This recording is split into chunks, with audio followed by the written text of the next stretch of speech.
Welcome back. Well, confirmation overnight that the former Deputy Minister of International Relations, Aziz Pahad, had passed away. He played a huge role in the fight against apartheid. He himself was jailed several times during that year, then went to London with his brother Aziz Pahad to try and lead the fight against apartheid in exile. In the democratic era, also playing a big role, first in the Department of International Relations, but also as South Africa's envoy to the Middle East.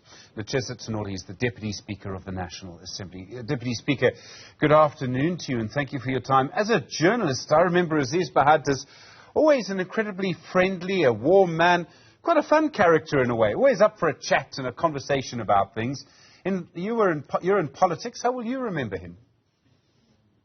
Indeed, similarly, Stephen, he was a pioneer of the founding MPs of the first democratic dispensation and proceeded onwards to other terms.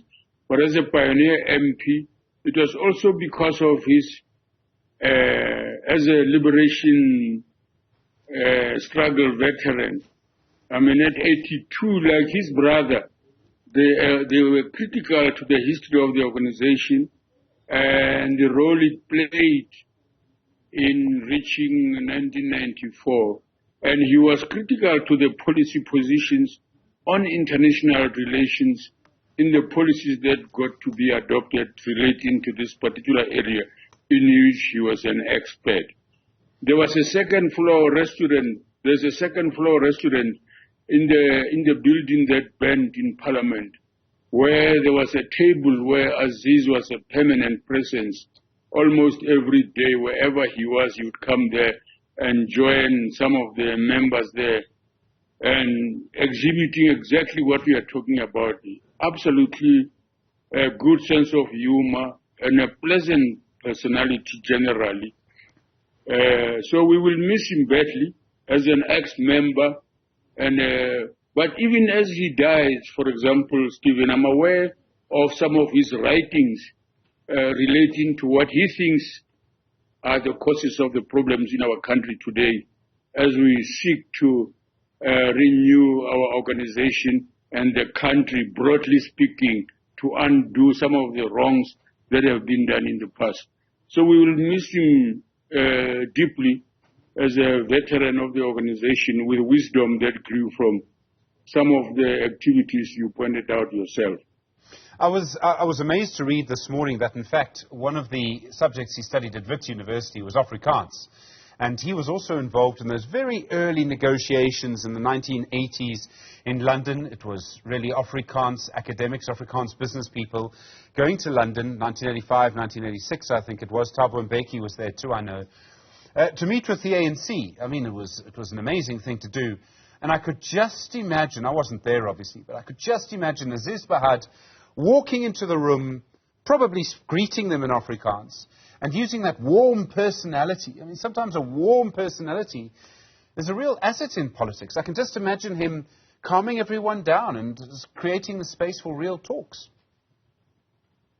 I think the movement would have chosen him precisely for that reason, because it was important that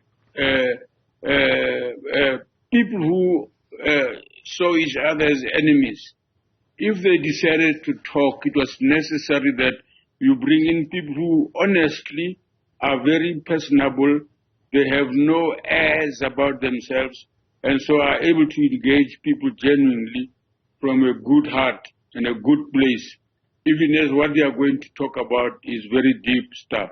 I wasn't in that space at that time.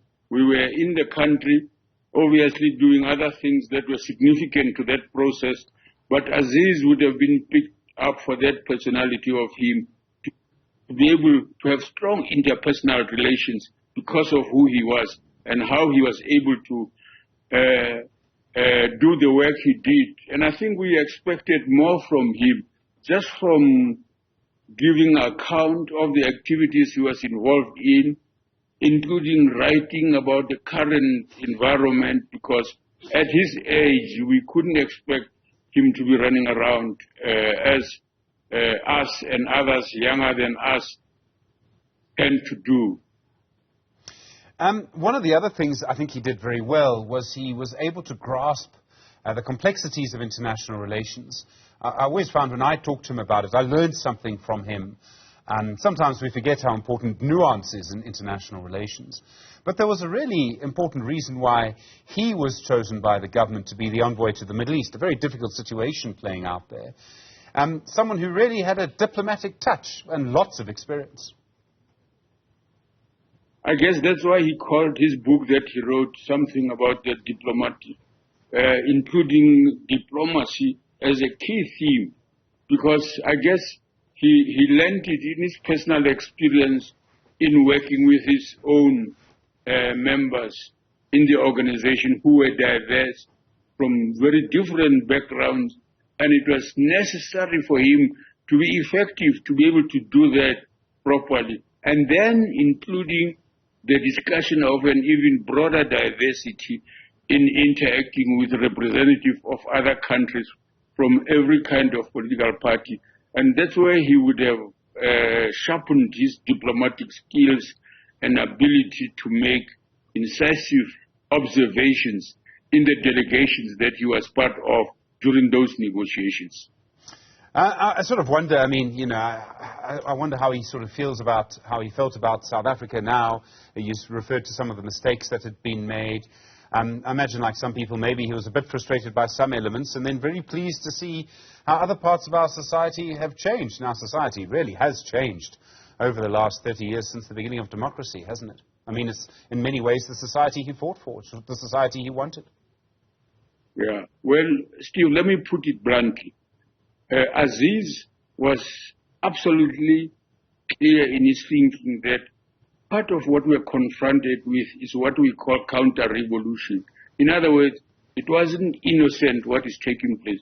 Of course, there are many errors that have been committed which must be corrected, but some of it is happening deliberately as instigation to create conditions for disruption and disruptive activities. And he sought to help people to understand that.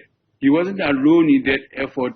Many of them veterans worked together on what I can call this project. And we haven't seen enough of it because they had undertaken to serialize writing on this matter. You as a journalist might one day come across this material. I am not privy to how it is circulated, but this is the work that he was also doing, so that we do not underestimate the complexity of what we are confronted. We must bear in mind that for every turn we take, there are others who want us to take a different turn for different reasons. Deputy Speaker, thank you very much indeed. Lechesa Tsenoli is the Deputy Speaker in the National Assembly, paying his tribute today to Aziz Pahad.